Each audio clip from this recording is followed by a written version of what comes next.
आपका बहुत बहुत स्वागत है मेरे इस चैनल पे। आज मैं आपको बताऊंगा कि हम कैसे अपनी कार्डियोवास्कुलर हेल्थ और हार्ट हेल्थ को इम्प्रूव कर सकते हैं और एक बेटर इंड्योरेंस प्रोवाइड कर सकते हैं अपने हार्ट को और उसकी फंक्शनैलिटी को कैसे इम्प्रूव कर सकते हैं। इसका सबसे बड़ा रीज़न है कि आज हम देख रहे हैं कि सबसे ज़्यादा हार्ट अटैक्स हमारी एज के लोगों में ज़्यादा आ रहा है।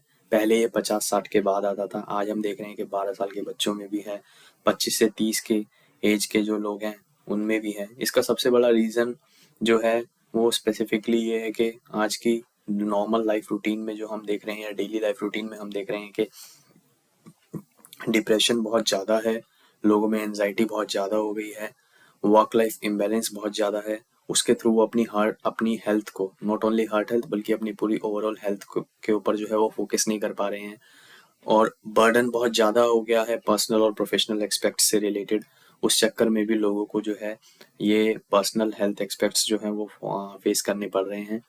अगेन मैं बता दूं कि मैं कोई स्पेसिफिकली कोई न्यूट्रिशनिस्ट या डॉक्टर नहीं हूँ इस डोमेन का, लेकिन फिर भी जो मैं अपने एंड पे और अपने पर्सनल रूटीन में जो मैं कुछ एक्सपेक्ट्स को फॉलो करता हूँ और स्टेप्स को फॉलो करता हूँ ताकि मैं अपनी तरफ से अपनी कार्डियोवास्कुलर हेल्थ को अच्छा रख सकूँ, उसको एटलीस्ट मेंटेन रख सकूँ।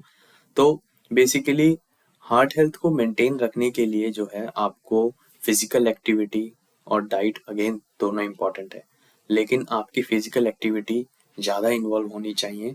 और अगर मैं बात करूँ सबसे पहले फिजिकल एक्टिविटी में, तो फिजिकल एक्टिविटी में मेरा मानना है कि मैं पर्सनली जो फॉलो करता हूँ कि एटलीस्ट पूरे दिन में आधे से 1 घंटे की जो है ब्रिस्क वॉक या रनिंग मेरे पास इंक्लूड हो मेरे रूटीन में। अब आधे घंटे की रनिंग या फिर आधे घंटे की आप ब्रिस्क वॉक कर सकते हैं, फास्ट वॉक कर सकते हैं।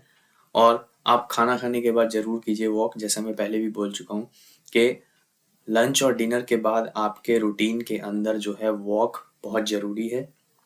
ठीक है। दूसरा, आप साइकिलिंग कीजिए, जिम में आप साइकिलिंग कर सकते हैं स्टेशनरी साइकिल पे या फिर आप नॉर्मल रूटीन में साइकिलिंग कर सकते हैं। ट्राई कीजिए कि आप आसपास जो आपके नॉर्मल दिनचर्या में जहाँ पे भी आप सामान लेने जाते हैं वहाँ पे आप पैदल जाएं या आप वॉक करके जाएं। ठीक है, इंस्टेड ऑफ अपना व्हीकल यूज़ करने के बदले।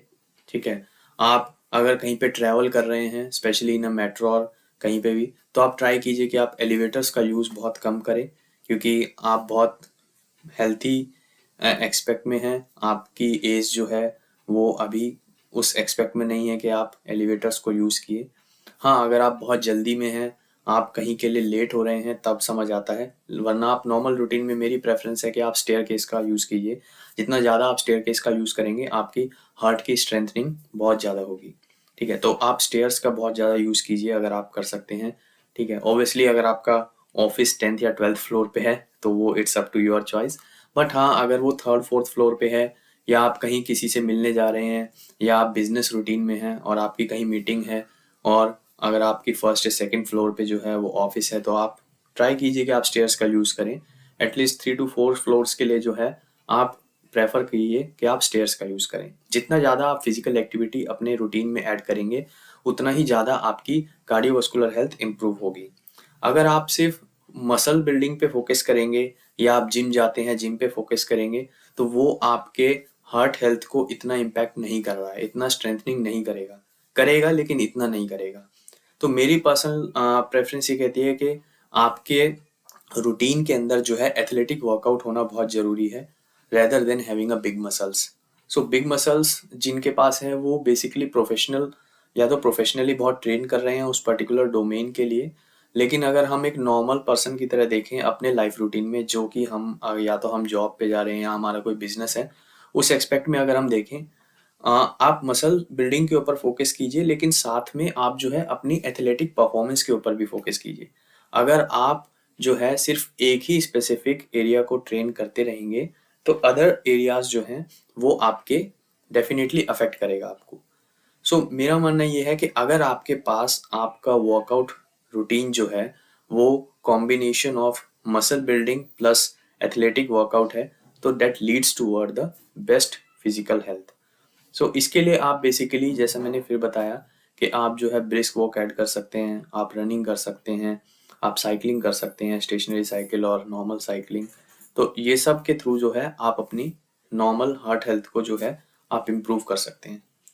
डाइट की बात की जाए तो डाइट में जो है आप ड्राई फ्रूट्स का कंजम्पशन कीजिए, आप ओट्स को जो है अपने ब्रेकफास्ट में ऐड कीजिए, आप बनाना जो है कंज्यूम कीजिए, having a lot of potassium, so that helps to give you energy whole day, और वो आपके फंक्शनैलिटी और आपके इनर हेल्थ को भी एंड्योर करता है और साथ ही में स्ट्रेंथनिंग भी करता है।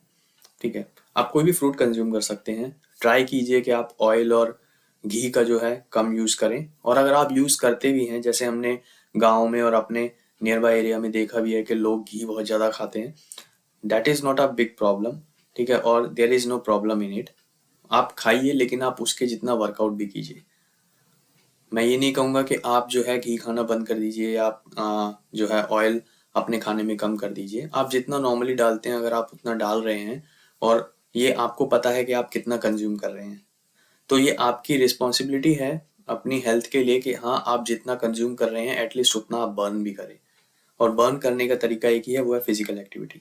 तो जितना ज़्यादा आप अपने रूटीन के अंदर फिजिकल एक्टिविटी रखेंगे, तो और अपनी डाइट को बैलेंस रखेंगे, उतना ही आप अपनी कार्डियोवास्कुलर हेल्थ को इम्प्रूव करेंगे।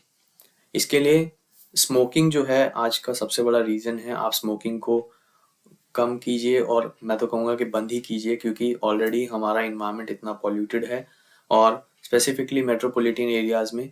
ठीक है, तो वो डेफिनेटली हमारे लंग्स को और हमारे हार्ट को अफेक्ट करता है। तो आप स्मोकिंग कम कीजिए। ठीक है, शुगर और सॉल्ट का इंटेक कम कीजिए अपने रूटीन में, आपके रूटीन फूड के अंदर, तो वो भी आपको एक बेटर हेल्थ की तरफ लीड करेगा। तो यही सब नॉर्मल प्रोसेस है, सबको पता है ये सारी चीज़ें। बस मेरा मेन एम ये है कि मैं आपको ये फिर से कन्वे कर सकूं, और ये कोई मोटिवेशनल वीडियो नहीं है, सबको पता है ये सारी चीज़ें। बस मेरा मेन माध्यम ये है इस वीडियो से कि मैं आपको ये चीज़ कन्वे कर सकूं, ताकि आप जो है इस चीज़ को अपने डेली रूटीन में अप्लाई करें, और आप अपने प्रीवियस रूटीन में और अभी करंट रूटीन में आप चेंजेस अपनी बॉडी में खुद ही फील कर पाएंगे। सो अगर आप इन्हीं सब प्रोसेस को फॉलो करते हैं, तो डेफिनेटली आप देखेंगे कि आपकी बॉडी की फंक्शनैलिटी में और फंक्शनिंग में बहुत डिफरेंस आएगा as compare to previous routine जो हम आज कर रहे हैं। तो यही है बस मेरा इस वीडियो से। आपका बहुत बहुत धन्यवाद। अगर आपकी कोई सजेशंस और एडवाइस हो, आप प्लीज़ कमेंट डाउन कीजिए। Thank you.